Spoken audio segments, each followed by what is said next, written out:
It revealed to me a great mercy from God in this tragedy. Father, forgive them, for they not know what they do. That young man, I forgive him. Wow, I just got done watching the Erika Kirk video about her husband, Charlie Kirk, and as a father, husband, and Christian, that was I'm almost speechless about how great that was, and just makes me feel as a husband and then hope that I don't go in that same situation as Charlie, but that my wife will say that same thing if I end up passing before her. And the other thing that I can't just help but think about is, how do you stay strong for your family when tragedy hits? How do you lead the way that she's leading when your heart is breaking? I was just so amazed by that. But today, I want to share the lessons that I pulled from Erika's powerful eulogy, not just as a tribute, but as a wake-up call for every man, husband, father, and leader out there. This isn't about Charlie Kirk. It's about the fight that every man faces in faith, in family, in forgiveness, in business. The first point is that real men fight, but not with their fists. Charlie fought for the truth, for the gospel, for the next generation, not with violence, but with conviction. As Erika stated, Charlie wanted to save young men, just like the one who took his life. And that may sound crazy, but that is Christ-like strength right there. To want to save men, even ones that are completely against you and willing to take your life. I mean, how many of us guys can really say that? This world tells us to be angry, to be vengeful, to not turn the other cheek like the Bible talks about. But Charlie really showed what it meant to be strong and humble, to fight evil with truth, and to fight hate with love. The second thing that I learned is that faith isn't a feeling, it's a framework. Erika's words was a great reminder that faith isn't just on Sundays or when you go to church.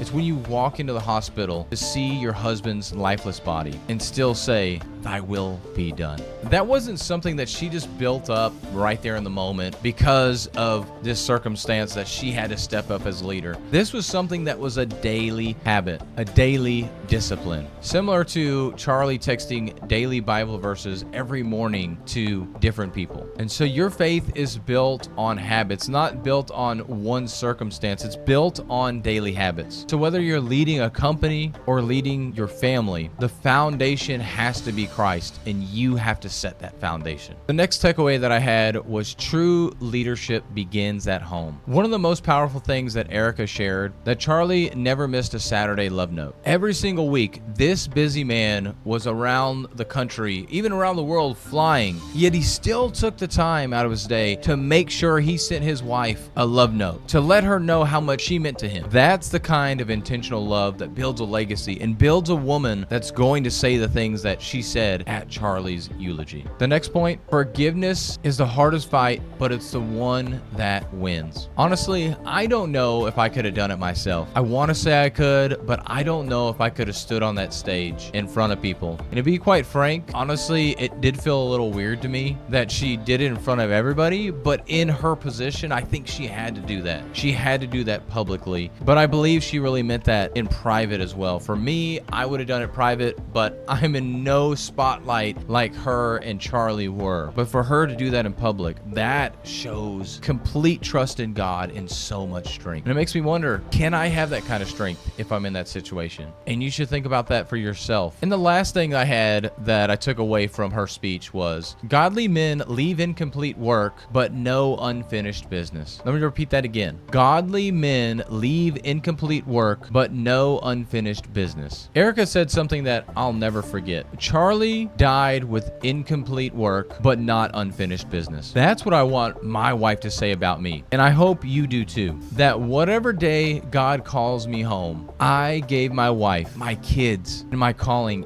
everything I had. I've felt at this before. I've allowed the world to get in the way. I've allowed the business, the personal human things to get in my way, to not glorify God and lift him up. But Erika's words have convicted me. Charlie's life has convicted me to make a change, to make sure that I build those disciplines in my faith for myself as well as for my family. We are not CEOs first. We may be fathers and we may be husbands, but we are first and foremost men of God, and we need to live and lead like it.